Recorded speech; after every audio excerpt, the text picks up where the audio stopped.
Yeah, So let it's me know visible. if my screen is visible. Yes. Okay. So we are here in the Lesson chapter two. 2, lesson 2.1. And this is Okay. lesson title is Life is meant to be lived joyously, Yeah. not meant to be lived like um, So much of without any pain. so much of pain or without any um, meaning.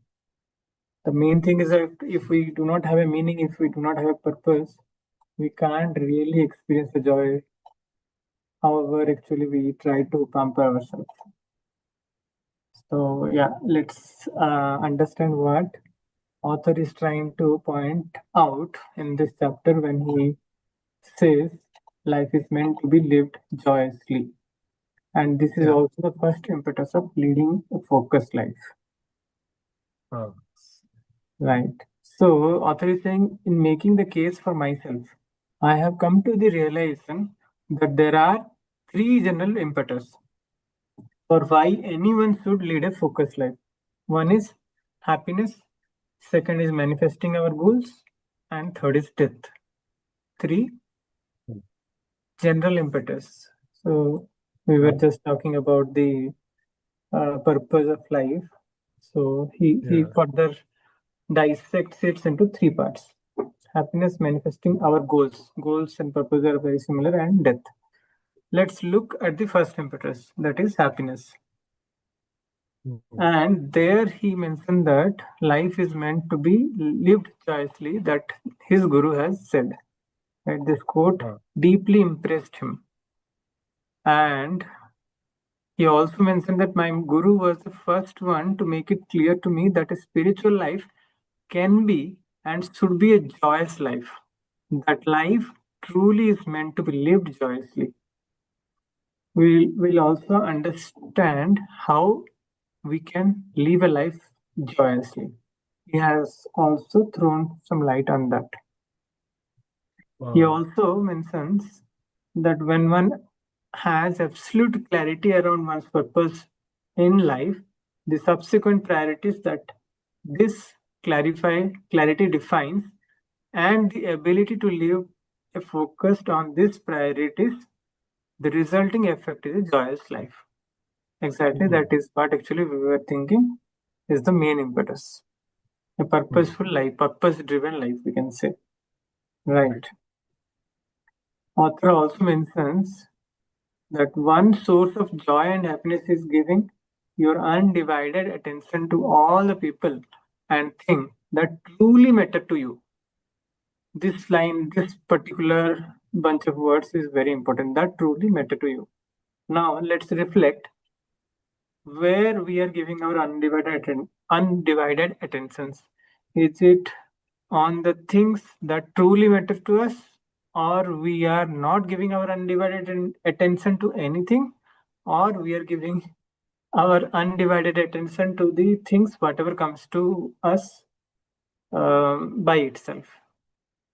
This is the reflection that let's have today deeply, because that could actually bring out the things which we are taking for granted or ignoring. Okay. Sorry, I'm didn't hear you for a short while. Okay. Uh-huh.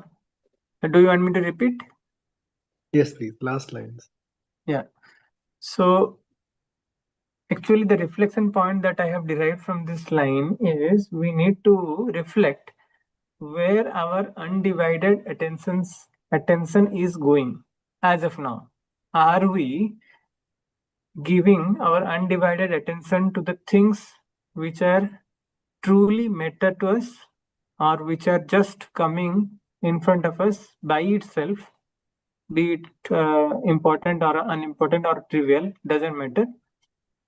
Or are we in a position that we are not giving undivided attention to anything, and we are switching our attention to one thing, to other thing, yet another thing, in a very small fraction of seconds or minutes, whatever?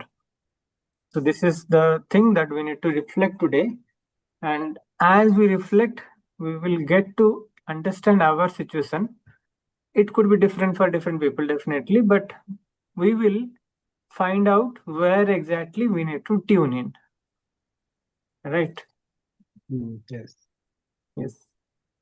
Then author is saying when you focus on people and things that are not important to you, the resulting outcome is never the same as that of focusing on the people and things that matter to you. Definitely. But we need to experience that. Then author is saying one of the greatest blessings of knowing who and what to focus on in life is knowing who and what not to focus on.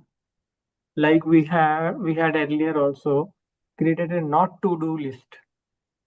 Most of the people they create the to do list, but not to do list is also very very important, because otherwise we will be putting our effort and attention to those areas which have lesser meaning to us.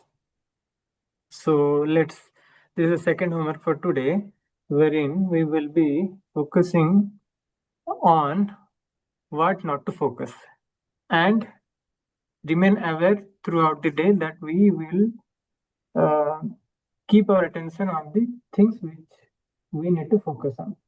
Automatically, the other things would go away, and by any chance, also, if the trivial matter comes on our way, we can gently switch it from one to other, from trivial to the things which really matters to us. So that is a blessing. Author is saying one of the greatest blessings.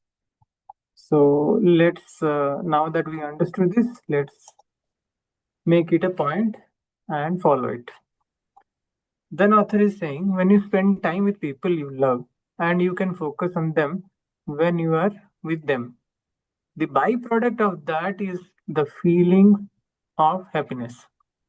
When you spend time doing something you love and can focus on doing that thing, the byproduct of that thing is feeling happiness. Construct a lifestyle based on your purpose and priorities. We need to construct this. It is not going to happen by its own, right? Like you are constructing your own building, Yes. our Yeah. own apartment, right? Similarly, we need to construct our own lifestyle. Author is saying construct Mm. a lifestyle based on your purpose and priorities. There we construct based on our budget, based on the materials available, labors available, and all those things. Here it is Mm. based on the priorities and the purpose driven priorities, we can say also. That means I have this purpose of my life, and to achieve or to pursue that purpose, what all things I should prioritize and what all things I should ignore or tick out from my list. Based on that, I need to construct my own lifestyle, and also what will come the byproduct, and the byproduct will be the happy. Definitely it will be the happiness. That said, it is impossible to live a lifestyle that only results in happiness, because out of necessity we often have to do things that we do not particularly enjoy, and that is okay. So this is very very important. Actually, many people think that okay, I am not enjoying the work that I do for earning my living, maybe the job. It is not possible, or it is not impractical to say that many people actually are doing things which they do not like to do. But they always have a choice. They always have a meaning making. They always have a chance or choice to create the meaning making that can help you to do the work anyway they need to do in a very meaningful manner. So anyway, I need to do my job. So why to create a lot of resistance and then do the job? I can understand and make my mind understand that not every work will be like of my choice. I can make my mind to like it. I can make my mind to understand this is the necessity of the life and I have to do it anyway. So the enjoyment is again in our mind.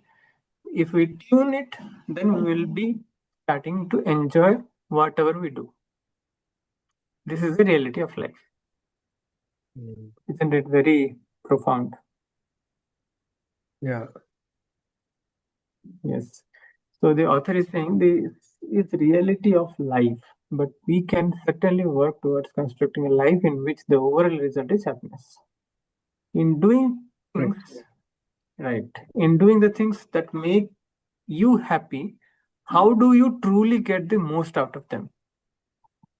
The answer is to be completely present in all your engagements so that you can fully experience them. Even the same thing is quoted by Sadhguru. Many a times people present just half-heartedly they do. That means they are half dead and they are doing anyway, but they can't experience the beauty of it. So if we are completely present in whatever we are doing, then automatically we experience its beauty. How can you be completely present? This is a follow-up question that it comes by developing unwavering focus, and that is the essence of this book or the theme of the book, purpose of the book. By developing unwavering focus, a lot of people talk about being present and living in the moment, but hardly anyone shows you how to do it. When my guru taught me about awareness and the mind, and how to hold awareness on what or whom I am engaged with, I finally learned how to actually be present, right? In being completely present in the experience I was having, I realized I got the most out of them, which resulted in me being happy. So his guru has taught him, and we are getting the benefit out of it. Right? Awareness and the mind. We got the understanding of the awareness and the mind, and how to hold awareness on what or whom I engaged with. Otherwise, many times we are seeing that people are engaged with the conversation, but they will be watching or scrolling the mobile also, eating the food and scrolling the mobile. So undivided attention is kind of gone. Just by shifting the awareness that no, I am doing what I am doing and I am doing completely 100% of it. Even though it takes little more time, afterwards I will do whatever else is required. Yeah. Then author is saying I like being happy, and I know the more focused I am, the more I am able to be present in the experience that I am having, and the more I get out of them. The result is a greater sense of happiness. This is a huge impetus for me to work on leading a highly focused life. The result is what is the result? Highly, uh, it actually is a huge impetus for me to work on leading a highly focused life. Now let's look at the second impetus of living a focused life. So second impetus we will be reading tomorrow, and that is about all about manifesting the life you want. How we can manifest the life we really want to manifest. Right. Amazing, amazing. It would be an amazing session. Please stay tuned and certainly do join to understand more about it. Thank you. Right. Thank you, Vikas Bhai.